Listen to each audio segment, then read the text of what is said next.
റെഡിയാക്കിയാലോ? ഇഡലിക്കും ദോശയ്ക്കും പറ്റിയ ഒരു ചമ്മന്തി പൊടിയാണ് കേട്ടോ. എപ്പോഴും ചട്നി കഴിച്ചിട്ട് അത് മടുത്തു പോകാറില്ലേ? അപ്പോൾ നമുക്കൊരു ടേസ്റ്റി ആയിട്ടുള്ളൊരു ചമ്മന്തി പൊടി റെഡിയാക്കിയാലോ?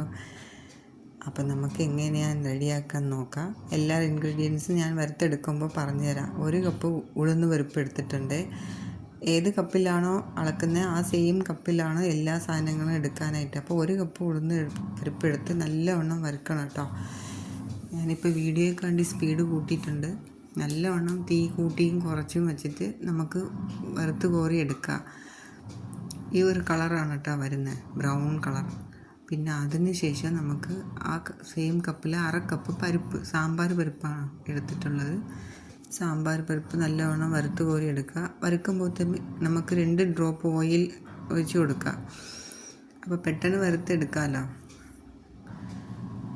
അതും നല്ല ബ്രൗൺ കളറായി വരുന്നവരെ വറുത്തെടുക്കുക. അത് മാറ്റി വെച്ചതിന് ശേഷം നമുക്ക് ആ പാനിൽ തന്നെ ഗാർലിക് വറുത്തെടുക്കുക. അത് ഞാനൊരു 10-20 പീസ് എടുത്തിട്ടുണ്ട്. തൊലി ഒന്നും കളഞ്ഞിട്ടില്ല. ആ ഫ്രണ്ടിലുള്ള ഒരു സാധനമല്ലേ, കട്ടിക്കുള്ള സാധനം, അത് മാത്രം മാറ്റിയെടുത്തിട്ടുണ്ട്. പിന്നെ 2-3 ഡ്രോപ്പ് ഒഴിച്ച് ഓയിലൊഴിച്ച് പിന്നെ കറുത്ത എള്ളാണ് കേട്ടോ ഇട്ട് കൊടുക്കുന്നത്. അത് നല്ല സൗണ്ട് കേൾക്കും. അത് കഴിഞ്ഞിട്ട് നമുക്ക് മാറ്റി വെച്ച് കറി ലീവ്സ് എടുക്കുമ്പോൾ നല്ല കഴുകിയിട്ട് വേണം എടുക്കാൻ. അതിൽ അഴുക്കൊക്കെ ഉണ്ടാവും.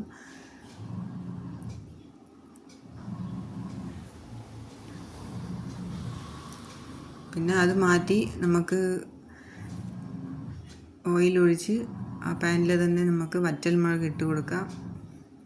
അത് ഞാൻ അഡീഷണലായിട്ട് 2-3 മുളക് ഇട്ട് കൊടുത്തിട്ടുണ്ട്.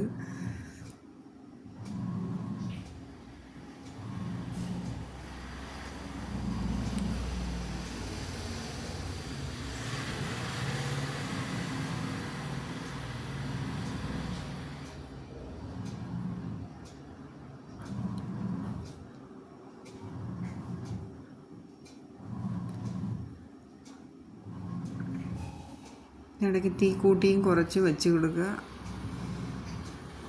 പിന്നെ എല്ലാം തണുക്കാനായിട്ട് മാറ്റി വയ്ക്കുക.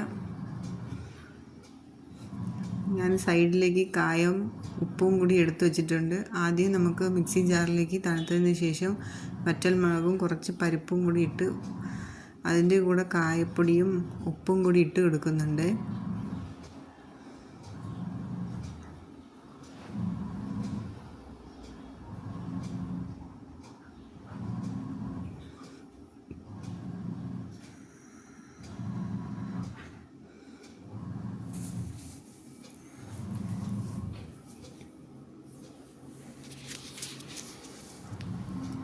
അത് ഒരു സ്പീഡിട്ട് കറക്കിയതിന് ശേഷം ബാക്കി എല്ലാ സാധനങ്ങളും ഇട്ട് നല്ല ഫൈൻ പൗഡറാക്കി എടുത്തിട്ടുണ്ട്. നല്ല ടേസ്റ്റി ആയിട്ടുള്ള ഒരു ചമ്മന്തിപ്പൊടിയാണ് കേട്ടോ. ട്രൈ ചെയ്യാത്തവരൊന്ന് ഇതുപോലെ ട്രൈ ചെയ്ത് നോക്കുക. Thank you.